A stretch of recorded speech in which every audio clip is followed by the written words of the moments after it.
पूजा वर्त गुप्ता जी ने सही कहा है कि जिन बेटियों से सिर्फ चाय का कप लाने की उम्मीद की गई हो वह बेटी विश्व कप लेकर आई है।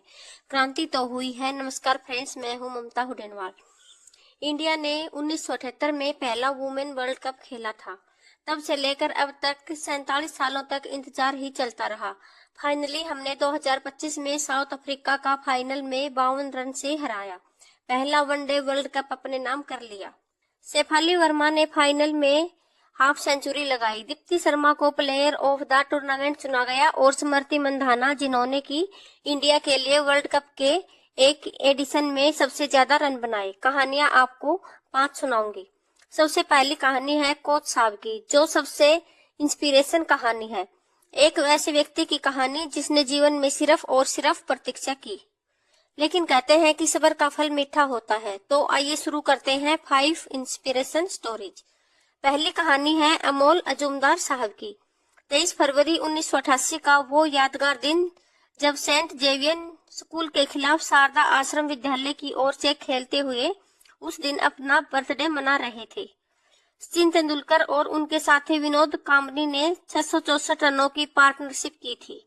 2 दिन तक बैटिंग करते रहे और जो पैड बांध करके खिलाड़ी इंतजार कर रहा था डग आउट में, उसका नाम था अमोल अजूमदार। 2 दिन तक उन्होंने प्रतीक्षा की, शायद उन्हें बैटिंग मिलेगी, लेकिन बैटिंग नहीं मिली। आगे चलकर यही प्रतीक्षा उनके जीवन से जुड़ गई, उनके करियर का सिंबल बन गई।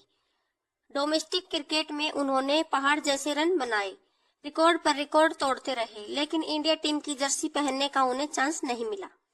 बिना इंटरनेशनल डेब्यू किए ही, बिना भारत की जर्सी पहने ही उन्होंने रिटायरमेंट अनाउंस कर दिया। और रिटायरमेंट के कई वर्षों बाद जब उन्होंने टीम इंडिया की जर्सी पहनी बतौर कोच, तो टीम इंडिया को वर्ल्ड कप जिता दिया। यही कहानी कोच साहब की है। इंस्पिरेशनल है, जो हमें बताती है कि जीवन में अपना काम करते रहिए, फल की चिंता मत कीजिए।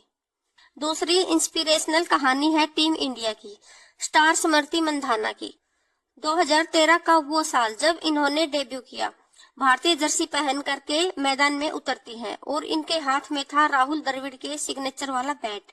यह वही बैट था जो इनके भाई श्रवण को राहुल द्रविड़ से मिला था और इन्होंने अपनी बहन को दिया था, यह कहते हुए कि अब तुम इससे हिस्ट्री लिखना शुरू कर दो। स्मृति का जन्म 1996 में मुंबई में हुआ था, लेकिन बचपन इनका सांगली में बीता। उनके पिताजी श्रीवास मंधाना खुद क्रिकेट के फैन थे और भाई की जो क्रिकेट की खबरें जब भी अखबारों में छपती थी तो स्मृति उस कटिंग को संभाल कर रखती थी। एक दिन उन्होंने डिसाइड किया कि मुझे भी भाई की तरह रन बनाने हैं, और फिर क्या था, उसी साइन किए हुए बैट से अंडर 19 टूर्नामेंट में उन्होंने डबल सेंचुरी लगाई।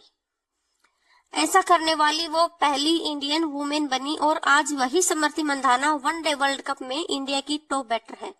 तीनों फॉर्मेट में सेंचुरी लगाने वाली वो इकलौती इंडियन वुमेन प्लेयर है। इस वर्ल्ड कप में उन्होंने 434 रन बनाए हैं और न्यूजीलैंड के खिलाफ 95 बॉलों में 109 रन बनाए थे। उस पारी को खेल करके उन्होंने इंडिया को सेमीफाइनल में पहुंचा दिया था। तीसरी कहानी उस लड़की की है जिनका घर सचिन तेंदुलकर के घर के पीछे था। 2011 में जब टीम इंडिया ने वर्ल्ड कप जीता और सचिन ट्रॉफी लेकर घर लौटते हैं, वो खुशी का माहौल था, जश्न का माहौल था। तब जेमी रेड्रिक्स नाम की ये लड़की सपना देख लेती है, उसी पल ठान लेती है कि मैं भी इंडिया के लिए खेलूंगी, इंडिया को विश्व कप जिताऊंगी। जेमी रेड्रिक्स, जिनके पिताजी इवान रेड्रिक्स स्कूल में क्रिकेट कोच थे और दोनों ब्रदर्स भी उनके लोकल लेवल पर खेलते थे। जेमी का बचपन मैदानों में ही गुजरा। 9 साल की उम्र में जब वो हॉकी अंडर 19 के ट्रायल देखने गई तो बाहर जाती गेंद पर ऐसा रिवर्स कुक मारा कि क्रिकेट की अंडर 19 टीम में सिलेक्शन हो गया। 16 साल की एज में इन्होंने अंडर 19 वनडे में डबल सेंचुरी लगाई। 17 साल की उम्र में इंडिया के लिए डेब्यू करती हैं, लेकिन 2022 के वर्ल्ड कप में टीम से बाहर कर दी। 2025 के वर्ल्ड कप में भी शुरुआत उनकी फेलियर के साथ हुई। 2 बार वो डक पर आउट हो गई, 0 पर आउट हो गई और इंग्लैंड के खिलाफ ड्रॉप कर दी गई, लेकिन वापसी के बाद उन्होंने इतिहास बना दिया।